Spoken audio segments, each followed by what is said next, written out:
লুইদর পার চিলিকাই তুলি বলই আমি प्रतिज्ञाबद्ध।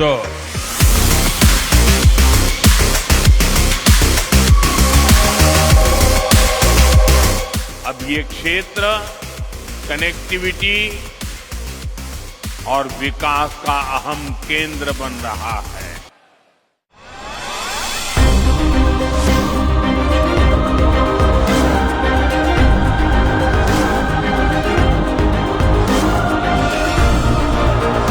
ये अविस्मरणीय है। ये असम है।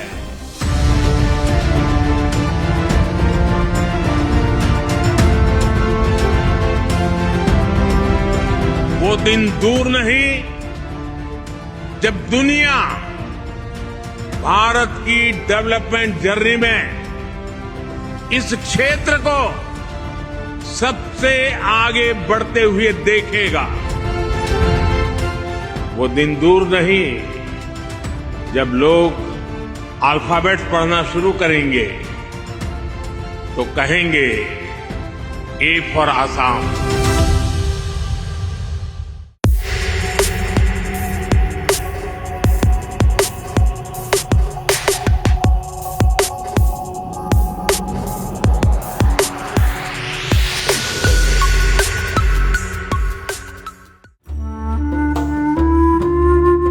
অপৰূপ প্ৰাকৃতিক সম্পদ, বনজ সম্পদ, কলা সংস্কৃতি ঐতিহ্যৰে চহকী অসম।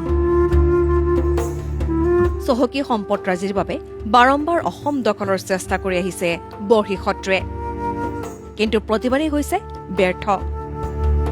এয়াই প্ৰকৃতিৰ নুমলীজি আই অসমী। কিন্তু এটা সময় আছিল সম্পদেৰে চহকী অসমৰ উন্নয়ন স্থবিৰ হৈ পৰিছিল। শিক্ষা, স্বাস্থ্য, আন্তঃগাঁথনি, যাতায়াত সকলোতে যেন পাছ পৰি ৰৈছিল ৰাজ্য। সময়ে পৃষ্ঠা লুটিয়ালে। লুকটিছ পলিচিৰে চোৱাৰ পূৰ্বে একটিছ পলিচিৰে হাতে কামে লগাত আজি বিশ্বৰ সন্মুখত থিয় দিলে অটল, অবিচল, আত্মবিশ্বাসী অসমে। যি অসমে লাভ কৰিলে এক নতুন পৰিচয়, এ ফৰ আছাম। এ ফৰ আছামত আজি লৈ আহিছো যোগাযোগ পৰিবহণ খণ্ডৰ আমূল পৰিৱৰ্তন।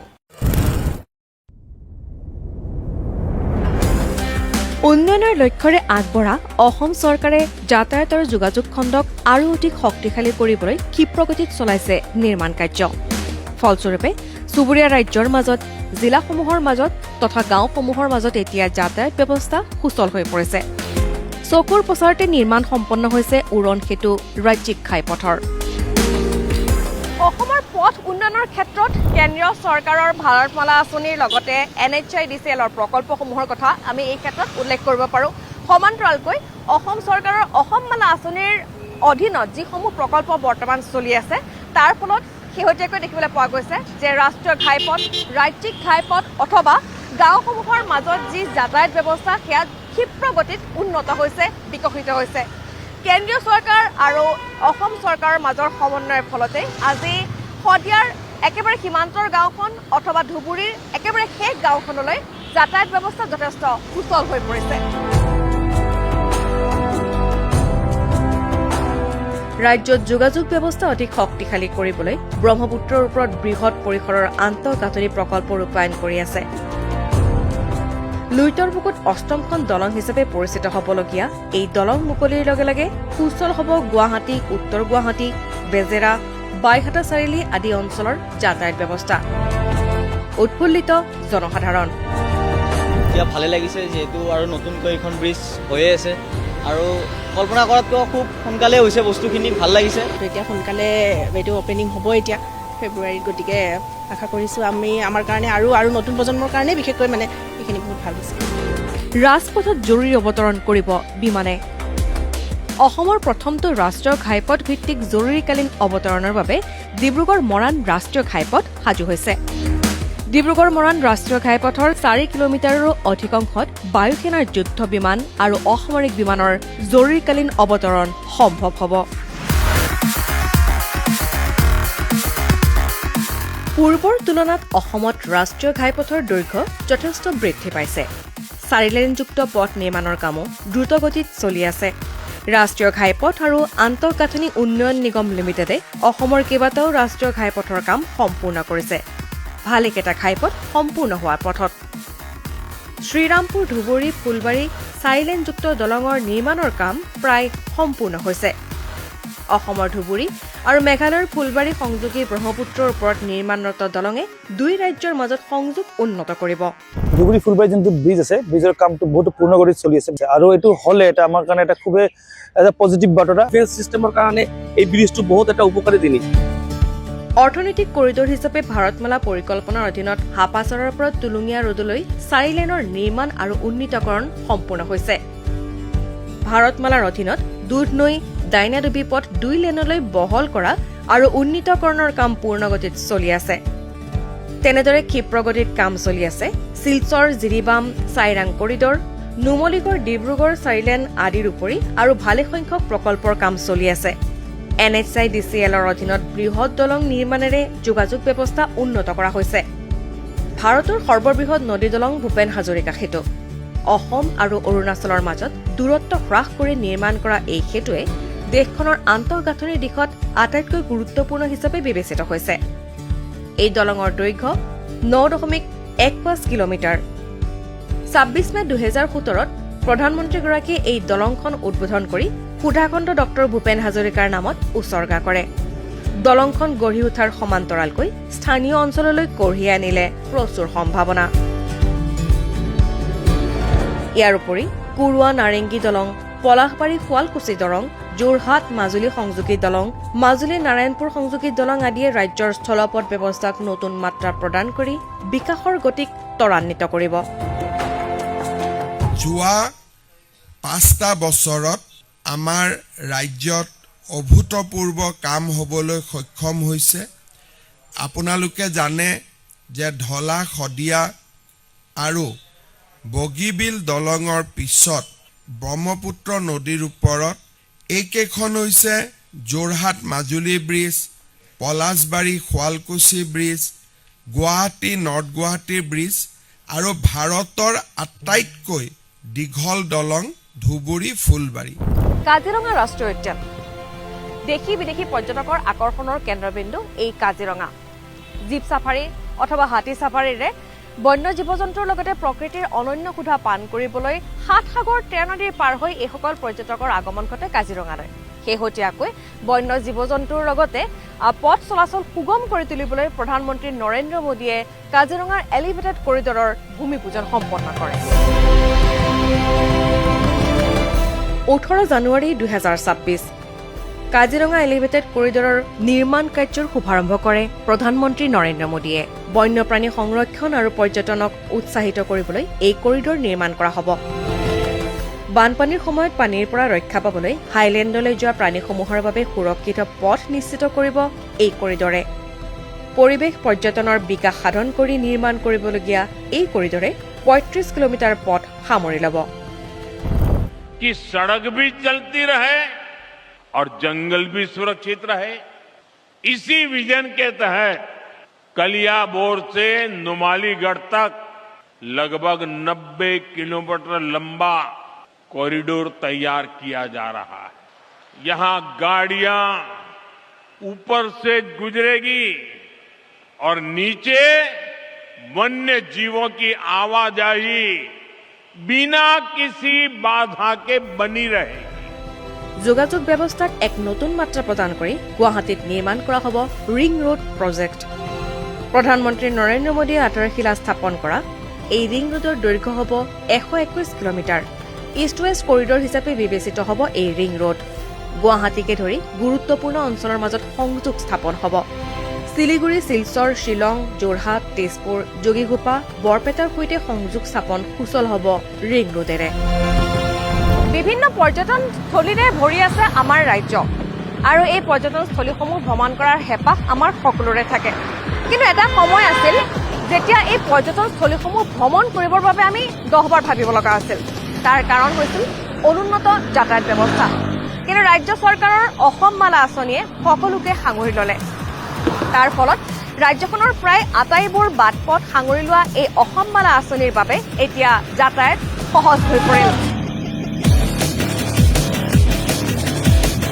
ভাৰতমালাৰ সৈতে সংগতি ৰাখি ৰাজ্যত ইতিমধ্যে আৰম্ভ হৈছে অসম মালা আঁচনি। বিকশিত অসমৰ দিশে এক অনন্য যাত্ৰাৰে অসম মালা আঁচনিয়ে ৩১২ কিলোমিটাৰ উচ্চগতি সম্পন্ন পথ কৰিডৰ তথা ১৯খনকৈ অত্যাধুনিক দলং নিৰ্মাণেৰে পথ আন্তঃগাঁথনিৰ মূল আধাৰ গঢ়ি তুলিছে। এই অভিযানৰ অধীনত ইতিহাস সমৃদ্ধ ধোদৰ আলি, ৰৌতা মিছামাৰী পথ, সৰ্থেবাৰী পাঠশালা পথ, পলাশবাৰী মিৰ্জা চান্দুবী পথ, মৰাণ নাহৰকটীয়া দুলীয়াজান পথ, মাজুলী লখিমপুৰ পথ, হাফলং তিনিআলিৰ পৰা লোৱাৰ হাফলং পথ আদি ৰাজ্যৰ আভ্যন্তৰীণ পথসমূহ উন্নীতকৰণ, পকীকৰণেৰে শক্তিশালী যোগাযোগ ব্যৱস্থা স্থাপন কৰা হৈছে। বছৰৰ প্ৰতিটো সময়তে কৃষকসকলৰ পথাৰৰ পৰা বজাৰলৈ এক মসৃণ যাতায়াত সুনিশ্চিত কৰিছে এই পথসমূহে।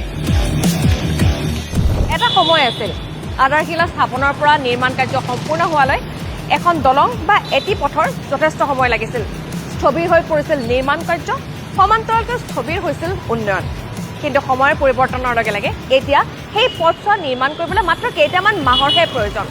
মাত্ৰ কেইটামান মাহৰ ভিতৰতে এখন সুবিশাল দলং নিৰ্মাণ সম্পূৰ্ণ হয় আৰু তেনেধৰণে উপকৃত হয় জনসাধাৰণ।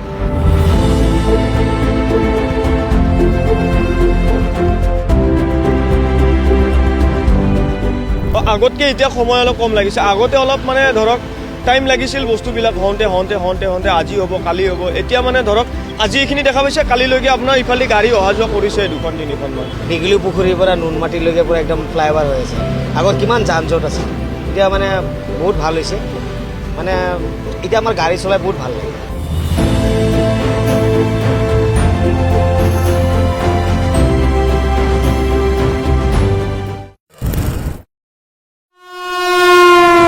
ট্ৰেইনৰ ভিতৰত নতুন যেটো ওলাইছে একদম তাৰমানে প্লেনৰ নিচিনাই লাগে আৰু।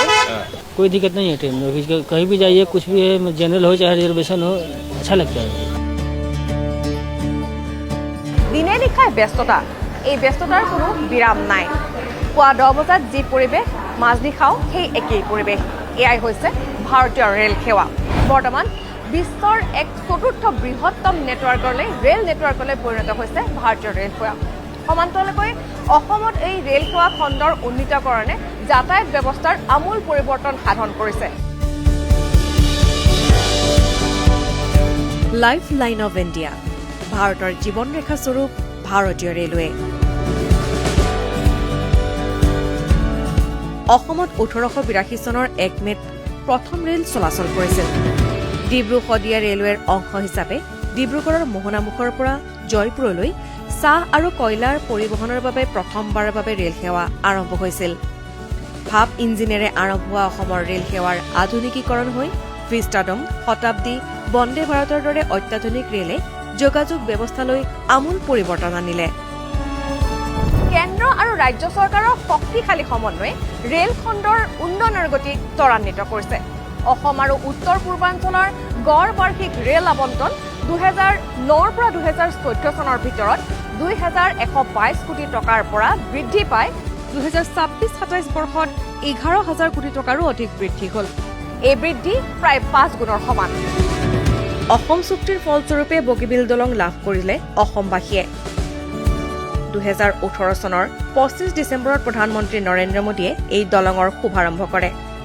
ই ভাৰতৰ আটাইতকৈ দীঘল ৰেল কাম ৰোড দলং, যিয়ে ডিব্ৰুগড় আৰু ধেমাজি জিলাক সংযোগ কৰে। অসমৰ বিকাশ, ৰাষ্ট্ৰীয় সুৰক্ষা আৰু বাণিজ্যত গুৰুত্বপূৰ্ণ ভূমিকা পালন কৰিছে এই ৰেলে।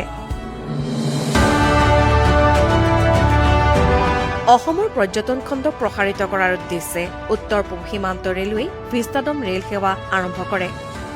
গুৱাহাটী আৰু নিউ হাফলং ষ্টেচনৰ মাজত চলা বিশেষ পৰ্যটন ভিষ্টাডম ট্ৰেইনেৰে ৰাজ্যত আৰম্ভ হ'ল ভিষ্টাডম ৰেল সেৱা। 2021 চনৰ 28 আগষ্টত আৰম্ভ হোৱা এই ৰেলেৰে ডিমা হাছাও জিলাৰ মনোমোহা দৃশ্য উপভোগ কৰিব পাৰি। আনহাতে পৰ্যটকৰ চাহিদা পূৰণৰ অৰ্থে গুৱাহাটী আৰু নাহৰলগুনৰ মাজত চলা দ্বিতীয়খন ভিষ্টাডমে পৰ্যটন ক্ষেত্ৰখনক নতুন ৰূপত উৎসাহিত কৰিলে। নতুন ভাৰতৰ নতুন rail Vande Bharat express. Make in ইণ্ডিয়াৰ ফচল হৈছে এই বন্দে ভাৰত।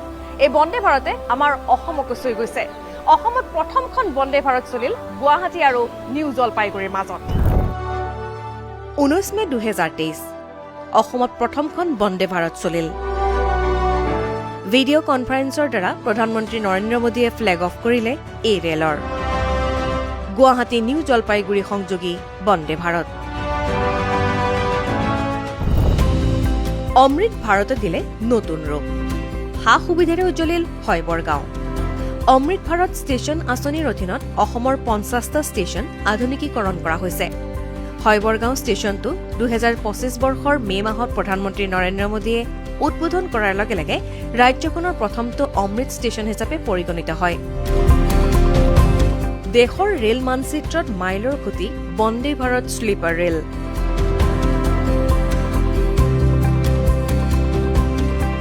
সংযোগ কৰিলে গুৱাহাটী কলকাতাক 2026 চনৰ 17 জানুৱাৰীত প্ৰধানমন্ত্ৰী নৰেন্দ্ৰ মোদীয়ে মুকলি কৰে দেশৰ প্ৰথমখন বন্দে ভাৰত শ্লিপাৰ ৰেল মূলতঃ কামাখ্যা ষ্টেচনৰ পৰা হাওৰালৈ হাওৰাৰ পৰা কামাখ্যালৈ চলিব লগা এই ৰেলে অসমৰ ধৰ্মীয় পৰ্যটন ক্ষেত্ৰখনকো প্ৰভাৱিত কৰিব এই ৰেলখন অত্যাধুনিক সকলো ধৰণৰ ইয়াত সুবিধা আছে নিৰাপত্তাৰ ব্যৱস্থা আছে CCTVকে আদি কৰি বিভিন্ন আধুনিক সুবিধা ইয়াত উপলব্ধ কৰা হৈছে কেটাৰিং অত্যন্ত উচ্চ মানৰ আৰু ইয়াত কবচ যিটো ইণ্ডিয়ান ৰেলৱেৰ এক্সিডেণ্ট এভইড কৰাৰ কাৰণে যিটো ইকুইপমেণ্ট কবচো ইয়াত সন্নিৱিষ্ট কৰা হৈছে আনহাতে দুখন নতুন অমৃত ভাৰত এক্সপ্ৰেছ ৰেলো মুকলি কৰে প্ৰধানমন্ত্ৰীগৰাকীয়ে কামাখ্যা ষ্টেচনৰ পৰা ৰোহতাক আৰু ডিব্ৰুগড়ৰ পৰা লক্ষ্ণৌৰ গোমতী নগৰলৈ অমৃত ভাৰত এক্সপ্ৰেছ ৰেল সেৱাই নতুন সম্ভাৱনাৰ দুৱাৰ মুকলি কৰিলে আমি কেতিয়াবা ভাবিব পাৰিছিলোনে যে উত্তৰ পূবৰ পাহাৰীয়া ৰাজ্যসমূহলৈ ৰেল সেৱা সম্ভৱ হ'ব কিন্তু এই অসম্ভৱকো সম্ভৱ কৰিলে ভাৰতীয় ৰেলৱে গুৱাহাটীৰ পৰা মিজোৰামৰ চাইৰাঙলৈ ৰেল সেৱাৰ আৰম্ভ হ'ল প্ৰত্যাহ্বানমূলক পৰিস্থিতিকো নেওচি ভাৰতীয় ৰেলৱে এক অভিলেখ গঢ়িলে আকাশ স্পৰ্শ কৰা দুৰ্গম পাহাৰ আসূৰ্যস্পৰ্শা গভীৰ বনাঞ্চল আৰু প্ৰত্যাহ্বানমূলক পৰিস্থিতি নেওচি ভাৰতীয় ৰেলে আন এক অভিলেখ স্থাপন কৰিলে ৰেল মানচিত্ৰত অন্তৰ্ভুক্ত হ'ল মিজোৰাম এই ৰেল সংযোগে মিজোৰামৰ অৰ্থনৈতিক বিকাশ বাণিজ্য আৰু পৰ্যটনৰ ক্ষেত্ৰত নতুন সম্ভাৱনাৰ দুৱাৰ মুকলি কৰিলে 2025 13 ছেপ্টেম্বৰত প্ৰধানমন্ত্ৰী নৰেন্দ্ৰ মোদীয়ে এই ৰেল সেৱা উদ্বোধন কৰাৰ লগে লগে ৰাজ্যখনলৈ বিকাশৰ এক নতুন পথ প্ৰশস্ত হ'ল ভূটানলৈ যদি আপুনি ৰেলেৰে ভ্ৰমণ কৰিব বিচাৰিছে তেনেহলে চিন্তা নাই কাৰণ অতি শীঘ্ৰে ভূটানৰ গেলেফুলৈকে ৰেলপথ নিৰ্মাণ কৰা হ'ব কোকৰাঝাৰ আৰু ভূটানৰ গেলেফুলৈ চলিব ৰেল 69 কিলোমিটাৰ কোকৰাঝাৰ ভূটানৰ ৰেলপথ নিৰ্মাণৰ কাম শীঘ্ৰে আৰম্ভ হ'ব বৈদ্যুতিকৰণ অসমৰ ৰেল উন্নয়নৰ দিশত এক তাৎপৰ্যপূৰ্ণ সফলতা হিচাপে পৰিগণিত হৈছে ইতিমধ্যে প্ৰায় 95% বৈদ্যুতিকৰণ সম্ভৱ হৈছে সমান্তৰালকৈ দ্বৈত ৰেলপথ নিৰ্মাণৰ কামো পূৰ্ণগতিত চলি আছে কেৱল যোৱা 5 বছৰত 416 কিলোমিটাৰ নতুন ৰেলপথ নিৰ্মাণ কৰা হৈছে 2456 কিলোমিটাৰ বৈদ্যুতিকৰণৰ কাম সম্পূৰ্ণ হৈছে আগতকৈ মানে এতিয়া মানে যিবোৰ মানে ডেভেলপমেণ্ট সেইবোৰ ক্ষেত্ৰত মানে দেখি আটাইতকৈ বেছি ভাল লাগিছে এতিয়া নতুন নতুন যিবোৰ ইলেক্ট্ৰিক ট্ৰেইন মানে লঞ্চ কৰা হৈছে বিশেষকৈ আমাৰ অসমত বিশেষকৈ চাবলগীয়া আগতে ট্ৰেইনত উঠিলে অলপ ভয় লাগে হয় নহয় এতিয়া আকৌ ভয়ো নালাগে বা কিবাও নালাগে ভাল লাগে নিজৰ সেফটি ট্ৰেইনতে দেখিলোঁ অসমত ৰেলৱে নেটৱৰ্ক সম্প্ৰসাৰণে অবিৰত গতি লাভ কৰিছে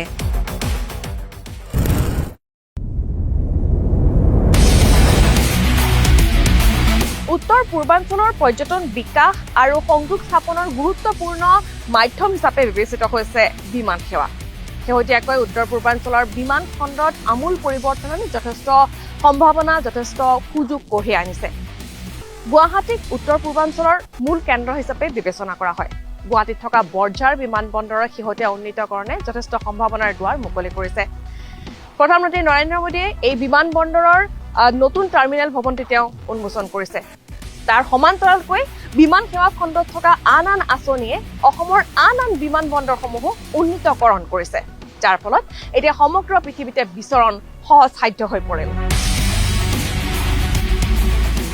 ঐতিহ্য আৰু আধুনিকতাৰ কেন্দ্ৰবিন্দু বাঁহ আৰু অৰ্কিডৰ সমন্বয় অসমৰ সংযোগ অৰ্থনৈতিক সম্প্ৰসাৰণ আৰু বিশ্বজোৰা সংযোগৰ ক্ষেত্ৰত এক পৰিৱৰ্তনশীল মাইলৰ খুঁটি হিচাপে পৰিগণিত হৈছে গুৱাহাটীৰ লোকপ্ৰিয় গোপীনাথ বৰদলৈ আন্তঃৰাষ্ট্ৰীয় বিমানবন্দৰ।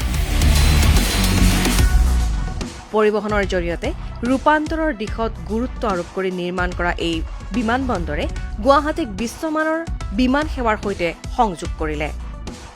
দক্ষিণ পূব এছিয়াৰ প্ৰৱেশদ্বাৰ হিচাপে গুৱাহাটীৰ ক্ৰমবৰ্ধমান ভূমিকাই সংযোগ আৰু গতিশীলতা শক্তিশালী কৰাৰ বাবে কেন্দ্ৰীয় চৰকাৰে গ্ৰহণ কৰিছে গুৰুত্বপূৰ্ণ পদক্ষেপ। আন্তঃৰাষ্ট্ৰীয় বিমান সংযোগৰ এক নতুন অধ্যায়ৰ সূচনা কৰি মুকলি হ'ল লোকপ্ৰিয় গোপীনাথ বৰদলৈ আন্তঃৰাষ্ট্ৰীয় বিমানবন্দৰৰ নতুন টাৰ্মিনেল। গগনচুম্বী উৰণ, সমৃদ্ধিশালী অৰ্থনীতিৰ লক্ষ্যৰে নিৰ্মাণ কৰা হ'ল এই নতুন টাৰ্মিনেল। 2025 চনৰ 20 ডিচেম্বৰত প্ৰধানমন্ত্ৰী নৰেন্দ্ৰ মোদীয়ে এই টাৰ্মিনেল উদ্বোধন কৰি জনসাধাৰণলৈ উচৰ্গা কৰে। इस नए एयरपोर्ट टर्मिनल में कदम रखते ही ये साफ दिखता है विकास भी और विरासत भी, ये मंत्र के मायने क्या है। বাঁহ আৰু অৰ্কিডৰ বিনন্দীয়া প্ৰাকৃতিক শোভাৰ প্ৰতিফলন ঘটিছে এই টাৰ্মিনেলত। উত্তৰ পূবৰ ৰাজ্যসমূহৰ পৰা 140 মেট্ৰিক টন বাঁহৰ ব্যৱহাৰ কৰা হৈছে এই নতুন টাৰ্মিনেলটোত। থলুৱাভাৱে উপলব্ধ বাঁহেৰে কলাত্মক আৰ্হিত নিৰ্মিত নতুন টাৰ্মিনেলৰ বাটচৰা জিলিকিছে উত্তৰ পূবৰ বৈচিত্ৰ্যময় সংস্কৃতি আৰু ঐতিহ্যৰ আধুনিক ৰূপ। কপৌ ফুলৰ আৰ্হিত নিৰ্মাণ কৰা হৈছে 57টাকৈ স্তম্ভ। আৰণ্যক শোভাৰ বাবে 1 লাখ গছপুলিৰো সমাহাৰ ঘটিছে। কেনেদৰে লাভান্বিত হ'ব অসমবাসী? বছৰি যাত্ৰী সেৱা 1.3 কোটিলৈ বৃদ্ধি হ'ব। পৰ্যটন, বাণিজ্য, সা সামগ্ৰী আৰু উদ্যোগ ক্ষেত্ৰৰ উন্নয়ন সাধন হ'ব। প্ৰথমবাৰৰ বাবে এই টাৰ্মিনেলত পাৰ্কিং আৰু এৰাইভেল ফ'ৰকটত চেক ইনৰ সুবিধা থাকিব। ক্ষিপ্ৰ তথা হস্তক্ষেপবিহীন সম্পূৰ্ণ শৰীৰ স্কেন কৰাৰো সুবিধা থাকিব। ডিজি যাত্ৰাৰ জৰিয়তে মুখমণ্ডলৰ চিনাক্তকৰণ হ'ব। স্বয়ংক্ৰিয় বেগেজ হেণ্ডেল, কাজিৰঙাৰ সেউজীয়া পৰিৱেশ, জাপি, গড়ৰ প্ৰতীক আদিৰে অসমীয়া কলা সংস্কৃতিক উদ্ভাসিত কৰিব এই নতুন টাৰ্মিনেলে। আজি আমি গুৱাহাটীত এনে এক বিমানবন্দৰ লাভ কৰিছো যে ই দেশৰ ভিতৰতে এটা অন্যতম সুন্দৰ বিমানবন্দৰলৈ ৰূপান্তৰিত হ'ব। 2025 বৰ্ষত বৰঝাৰ বিমানবন্দৰে আন এক অভিলেখ স্থাপন কৰিছে। পূৰ্বৰ সকলো অভিলেখ ভংগ কৰি বিগত বৰ্ষটোতে 71 লাখ যাত্ৰীৰ সমাগম ঘটিছিল এই বিমানবন্দৰটোত। তাৰ লগে লগে আন এক অভিলেখ সেয়া হৈছে সমগ্ৰ ভাৰতবৰ্ষৰ ভিতৰতে অত্যাধিক যাত্ৰীৰ সমাগম হোৱাৰ যিসমূহ বিমানবন্দৰ আছে তাৰ তালিকাটো 10ম স্থান অধিকাৰ কৰিবলৈ সক্ষম হৈছিল বৰঝাৰ বিমানবন্দৰে। নতুন এয়াৰপৰ্টখনত আপোনাৰ যিসকল নিবনুৱা আছে নিবনুৱাসকলৰ সংস্থাপন বাঢ়িছে। বৰঝাৰ চাবলৈ আহিব লাগিব। গধূলি আহিলে যি ধুনীয়া লাগে। গধূলি এবাৰ মই গৈছিলোঁ এদিন গধূলি, আমিতো জানি যায় গধূলি ভালে লাগে মোটামুটি। এতিয়া ৰাস্তা ঘাট যেতিয়া লাইট জ্বলোৱাৰ পিছত বাহিৰত থকা যেন লাগে, আমাৰ অনুভৱ হয়, এটা মানে গৌৰৱ অনুভৱ হয়। উড়ে দেশ কা আম নাগৰিক অৰ্থাৎ উড়ান আঁচনি। এই উড়ান আঁচনিৰ অধীনত অসমৰ কেইবাটাও বিমানবন্দৰৰ যোগাযোগ উন্নয়নৰ ক্ষেত্ৰত গুৰুত্ব দিয়া হৈছে। মেট্ৰো চহৰৰ পৰা পৰ্বত উপত্যকালৈকে ভাৰতীয় আকাশ নতুন সম্ভাৱনাৰ মানচিত্ৰ হৈ পৰিছে। সৰু চহৰসমূহক সংযোগ কৰি পৰ্যটন সক্ষম কৰি আৰু স্থানীয় অৰ্থনীতি চালিত কৰি কেন্দ্ৰীয় চৰকাৰে এক বিশেষ আঁচনি গ্ৰহণ কৰিছে। সেয়াই হৈছে উড়ান। অসমত উড়ান আঁচনিৰ উদ্দেশ্য হৈছে কম খৰচত বিমান সেৱাৰ ব্যৱস্থা কৰা, অসমকে ধৰি উত্তৰ পূবৰ অঞ্চলসমূহত বিমান যোগাযোগ উন্নত কৰা, ন অঞ্চললৈ বিমান সেৱাৰ সম্প্ৰসাৰণ কৰা। অসমৰ অৰ্থনৈতিক বিকাশ আৰু আঞ্চলিক সংযোগ সুদৃঢ় কৰি এই আঁচনিৰ দ্বাৰা ডিব্ৰুগড়, যোৰহাট, লখিমপুৰ, তেজপুৰ, ৰূপসী আদি বিমানবন্দৰসমূহৰ উন্নয়ন সাধন কৰা হৈছে। ক্ৰমাৎ এয়াৰ কানেক্টিভিটি হাবলৈ পৰিণত হৈছে বৰঝাৰৰ লোকপ্ৰিয় গোপীনাথ বৰদলৈ বিমানবন্দৰ। উত্তৰ পূৰ্বাঞ্চলৰ প্ৰায় আটাইকেইখন ৰাজ্যলৈ ইয়াৰ পৰা বিমান যাত্ৰা যথেষ্ট সুচল হৈ পৰিছে। সেয়া অৰুণাচলৰ বিমানবন্দৰেই হওক বা মেঘালয়ৰ, মিজোৰামৰে হওক অথবা ত্ৰিপুৰাৰ। মহাবাহু ব্ৰহ্মপুত্ৰ মহামিলনৰ তীৰ্থ। এই ব্ৰহ্মপুত্ৰ আমাৰ অসমীয়াৰ হৃদস্পন্দন।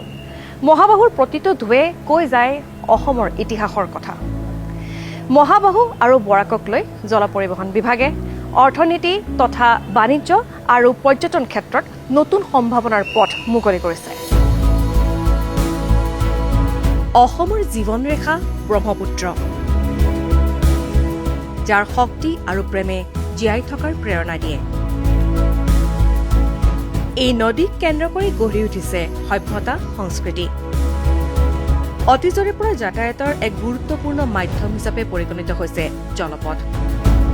ব্ৰহ্মপুত্ৰ আৰু বৰাক নদী অসমৰ জল পৰিবহণৰ মূল ভেটি। ৰাজ্যখনৰ বাণিজ্য, সংস্কৃতি আৰু পৰিৱেশ তন্ত্ৰত এক গুৰুত্বপূৰ্ণ ভূমিকা পালন কৰে জলপথে। ব্ৰহ্মপুত্ৰ নদীৰ ওপৰত ৰাষ্ট্ৰীয় জলপথ 2 ধুবুৰীৰ পৰা শদিয়ালৈ 891 কিলোমিটাৰ জুৰি বিস্তৃত। এই জলপথ উত্তৰ পূৰ্বাঞ্চলৰ বাবে এক মুখ্য বাণিজ্যিক পথ। উৰাজাহাজৰ বাবে যিদৰে বিমানবন্দৰ, বাছৰ বাবে যিদৰে বাছ আস্থান, ঠিক তেনেধৰণে পানী জাহাজৰ বাবে এয়া আন এক বন্দৰ, gateway of Guwahati river terminal.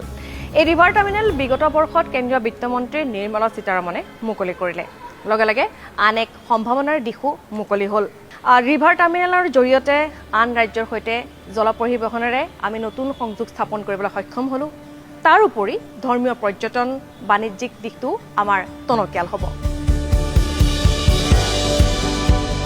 নদী পৰিবহণ ব্যৱস্থাত নৱতম সংযোজন ঘটাই মুকলি হ'ল গুৱাহাটীৰ প্ৰৱেশদ্বাৰ।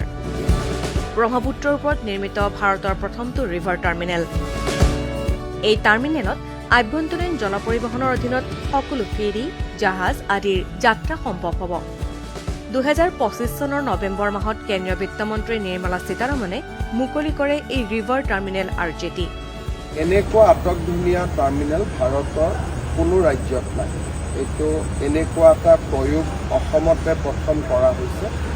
মই ভাবোঁ যে অসমত যিটো নদী পৰ্যটনৰ এটা ডাঙৰ সম্ভাৱনা লুকাই আছে, সেই সম্ভাৱনাটো আমি ব্যৱহাৰ কৰিব। এই নদী টাৰ্মিনেলত 100জন যাত্ৰী বহিব পৰা অপেক্ষাগৃহ, বজাৰ গৃহ, ৰেস্তোৰাঁ, টিকট ঘৰৰ সুবিধা আছে। পৰ্যটন ক্ষেত্ৰকো এক বিশেষ মাত্ৰা প্ৰদান কৰিছে এই টাৰ্মিনেলে। ফাষ্ট এটা ইনফ্ৰাষ্ট্ৰাকচাৰ চেঞ্জ দেখিব পোৱা গৈছে আৰু ভালেমানখিনি চিভিক এমিনিটিজ ভালেমানখিনিয়ে ডেভেলপ হ'ল দিয়কচোন।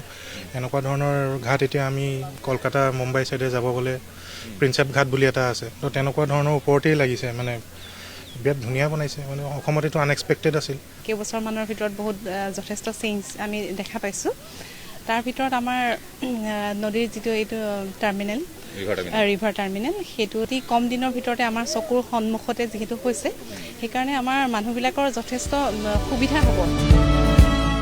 আনহাতে দক্ষিণ অসমক সংযোগ কৰি বৰাক নদীৰ ওপৰত ৰাষ্ট্ৰীয় জলপথ 16 জল পৰিবহণ ক্ষেত্ৰত যথেষ্ট গুৰুত্বপূৰ্ণ হিচাপে বিবেচিত হৈছে।